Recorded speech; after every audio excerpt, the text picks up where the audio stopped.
आवारा पक्षी हूँ मैं, काला पक्षी हूँ मैं, चोरी करना काम है मेरा, कालू कौवा नाम है मेरा, कालू कौवा नाम है मेरा, लो लो लो लो लो लो लो लो। ऐसे गीत गाता हुआ कालू कौवा जा रहा था कि उसे कोई आवाज सुनाई देती है। बचाओ बचाओ, मैं झाड़ियों में फंस गई हूँ, कोई मुझे बचाओ, मेरी मदद करो। आवाज सुनकर कालू कौवा झाड़ियों के पास आता है और उसे एक कौवी झाड़ियों में फंसी हुई नजर आती है। तुम तो मेरी जाति की हो, तुम यहाँ कैसे फंस गई? कौवे, मुझे यहाँ से बाहर निकालो, मैं बताती हूँ सब। फिर कालू कौवा अपनी चोंच से कांटेदार झाड़ियाँ हटाता है और गोरी कौवी को बाहर निकालता है। बच गई, मैं बच गई। मैं यहाँ भोजन लेने आई थी कि मेरे पंख इन कांटों में फंस गए। सुंदर कवि, ये तो कांटे थे, अगर तुम कुएं में भी गिरी होती तो मैं बचा लेता तुम्हें। तुम बहुत बहादुर हो और बहुत अच्छे भी। वो तो मैं हूँ, मेरी माँ मुझे कालू शेर कहा करती थी। क्या तुम मुझसे शादी करोगी? ये सुनकर गोरी कौवी चुप हो जाती है। मुझ जैसा बहादुर जवान कौवा तुम्हें पूरे जंगल में नहीं मिलेगा। मगर माँ मेरी शादी हमारे पड़ोसी कौवे से करना चाहती है।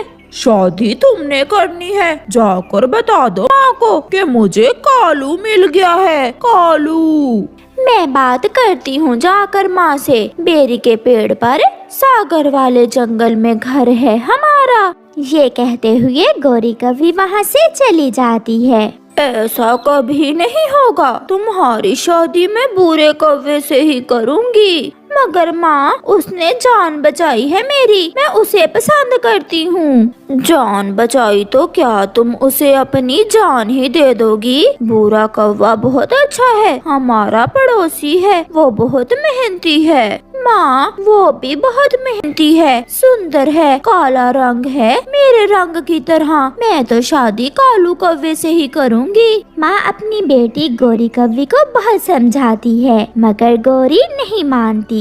जिंदगी तुम्हारी है, जैसे तुम्हारी इच्छा। बुरे बेटा, मैंने बहुत समझाया है गोरी को, मगर वो मानने को तैयार नहीं है। वो तो कहती है कि वो उस अजनबी कौवे से ही शादी करेगी। माँ जी, आपने मुझे बेटा कहा है, मैं पड़ोसी हूँ आपका। अगर गोरी मुझसे शादी ना भी करे तो फिर भी मैं आपका ऐसे ही ख्याल रखूँगा। मैं बहुत मजबूर हूँ बेटा। दूसरे दिन कालू कौवा दूल्हा बनकर आता है और गोरी कौवी को बिहाकर ले जाता है। दुल्हन जी, लो ये सेब और अनार खाओ। तुम्हारे साथ बारात लेकर कोई भी तुम्हारा दोस्त नहीं आया? क्या तुम्हारा कोई दोस्त नहीं है? सब जलते हैं मुझसे, सब जलते हैं। मैं बहुत मेहनती हूँ, इसलिए सब जलते हैं मुझसे। गोरी फल खा लेती है। कुछ दिन गुजर जाते हैं। पहल तो कालू कौवा किसी न किसी तरह गोरी के लिए भोजन ढूंढ कर ले आता और उसका ख्याल भी रखता, मगर अब आहिस्ता आहिस्ता कालू जी के तेवर बदल रहे थे। उसका आलसीपन नजर आने लगा था। वो ठंडी छांव में सुबह से सोया हुआ था। ओहो, मैं तो सो गया था, अब शाम हो गई है। इस समय गोरी के लिए भोजन कहाँ से लेकर जाऊँ? ऐसे कालू कौवा आज खाली हाथ ही लौट कर जाता है। पति जी, मेरा भोजन नहीं लाए आज तुम? अभी शाम है, जाओ और आज अपना भोजन खुद ले आओ, मुझे कहीं से भी भोजन नहीं मिला। फिर गोरी कौवी अपना भोजन लेने जाती है। रास्ते में उसे चिड़िया मिलती है। कौवी, क्या तुम उस नखट्टू कालू की पत्नी हो? चिड़िया, मेरा पति ऐसा तो नहीं है, वो तो बहुत मेहनती है। न जाने तुमने उसमें क्या देखकर उससे शादी कर ली, वो तो एक नंबर का फ्रॉडिया और कामचोर है। थोड़ी दूर कौवी को मिट्ठू मिलता है। कौवी, अपने पति कालू से कह देना कि मेरे पैसे वापस कर दे जो उसने मुझसे उधार लेकर शादी करवाई है। अगर ना किए तो कल मैं उसे घर से निकाल दूंगा। उधार? मेरा पति तो खुद बहुत मेहनती है, वो किसी से उधार पैसे क्यों लेगा? मेहनती? और वो भी कालू कौवा? जब से उसकी शादी हुई वो तो भोजन भी मुझसे मांग कर लेकर जाता है। ये सब सुनकर गौरी बहुत निराश हो जाती है। वो घर वापस जाती है। रात हो गई थी। पति जी, क्या सच में आप आलसी कौवे हैं? तुम्हें ये किसने कहा? मुझे जो पक्षी भी मिला उसने ऐसा ही कहा। और वो मिठू तोता अपने पैसे मांग रहा था। उसने कहा कि अगर तुमने उसके पैसे ना लुटाए तो वो तुम्हें घर से निकाल देगा।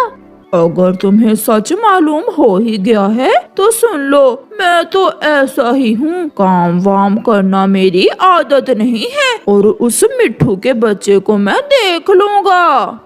सुबह हो जाती है। कौवे अभी सोए हुए ही थे कि उनके दरवाजे पर दस्तक होती है।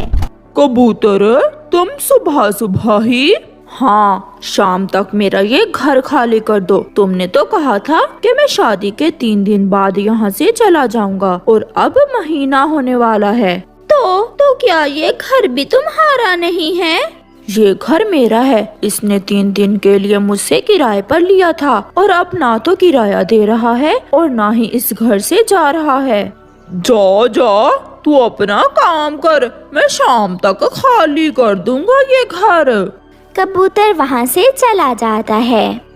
माँ सच्ची ही थी। मैंने एक अनजान कौवे पर विश्वास करके बहुत बड़ी गलती की है। अब तो हो गई गलती पत्नी जी। अब क्या फायदा ऐसे रोने का?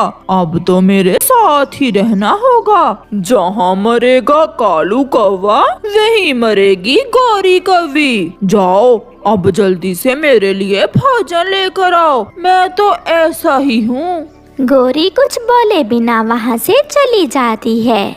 गौरी नदी पर जाती है। वो वहाँ बैठकर रोती है। वो पहाड़ों पर जाती है। वो बहुत उदास थी। उल्लू जी, 1000 दो और उसे ले जाओ, सारे काम करेगी वो। मेरी पत्नी को ऐसी नौकरानी चाहिए जो घर के काम अच्छे से कर सके। दोस्त, तुम चिंता ना करो, 1000 में महंगा नहीं है ये सौदा। वो तुम्हारे घर के काम भी करेगी और भोजन भी ला कर देगी। बाहर खड़ी गौरी कौवी ये सब सुन रही थी क्योंकि वो भोजन लेकर वापस आ गई थी। अगर वो कहीं भाग गई तो मैं अपने पैसे वापस ले लूँगा तुमसे। वो कहीं नहीं जाएगी। ना वो अपनी माँ के पास जा सकती है और ना मेरे पास आ सकती है। तो फिर लो ये 1000 रुपए, डील पक्की। मैं आज शाम ही उसे किसी बहाने से तुम्हारे घर में ले आऊँगा। ये सुनने के बाद गौरी वहाँ से भाग जाती है। वो पीछे मुड़ मुड़ कर देखती जाती और भागती जाती। वो अपनी माँ के पास चली जाती है। माँ, वो मुझे उल्लुओं को बेच देगा। माँ, वो बेच देगा मुझे। कौन गौरी, कुछ बताओ तो बेटी। मेरा पति कालू कौवा। माँ, मैंने बहुत बड़ी गलती की उससे शादी करके। वो तो बहुत आलसी है, कामचोर है और उसका तो घर भी अपना नहीं है। माँ, मैं बहुत मुश्किल से भाग कर यहाँ आई हूँ। इतने में उनका पड़ोसी भूरा कौवा भी वहाँ आ जाता है। गौरी, आप आई हो? बताया ही नहीं। मैं तो माँ जी के लिए ही फल लाया था। ये सुनकर गौरी बहुत शर्मिंदा होती है। हाँ बुरे बेटा, भूले हुए पक्षी हमेशा लौटकर घर ही आते हैं। प्यारे दोस्तों, इस कहानी से हमें सीख मिलती है कि हमें कभी भी किसी अनजान की बातों में आकर उस पर विश्वास नहीं करना चाहिए।